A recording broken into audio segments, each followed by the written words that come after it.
உங்க பைக்ல இத பண்ணுங்க, இனி ஒரு பையன் திருட முடியாது. பைக்கை இப்பொழுது பைக் ஸ்டாண்ட் தவிர வேறு எங்கேயாவது நிறுத்தி வைக்க பயமாகத்தான் உள்ளது.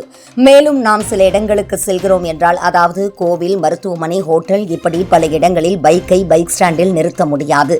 நாம் சர்வசாதாரணமாக நிறுத்தி வைத்துத்தான் செல்வோம். இப்போதுள்ள சூழ்நிலைகளில் பைக்கை கவனமாக கையாள வேண்டும். ஏனென்றால் பைக் திருடர்கள் அதிகமாக உலா வருகின்றனர். சமீபத்தில் கூட பட்டப்பகலில் பைக்கை திருடி சென்ற வீடியோ வெளியானது. பலவற்றை பார்த்திருப்போம்.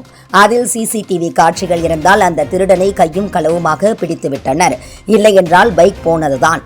இப்படி நமது பைக்கையும் நிறுத்தி செல்ல வேண்டும். ஆனால் அது பத்திரமாக திருடன் கையில் படாமலும் இருக்க வேண்டும் என்றால் ஏதாவது ஒரு வழி பண்ணிதான் ஆக வேண்டும். இப்படி பைக் திருடு போகாமல் இருக்க ஒரு விழிப்புணர்வு பதிவு சமூக வலைதளங்களில் வைரலாக பரவி வருகிறது.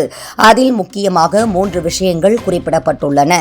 இதை செய்தால் உங்கள் பைக் திருடு போவதற்கு வாய்ப்பே இல்லை. அந்த வீடியோவை பார்ப்போம்.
இதுபோன்ற முக்கிய நிகழ்வுகள், அரசியல் தகவல்களை ஆழமாக மாறுபட்ட கோணத்திலும் அறிந்து கொள்ள மறக்காமல் பாரத் மெயில் 24 பக்கத்தை பின்பற்றிக் கொள்ளுங்கள்.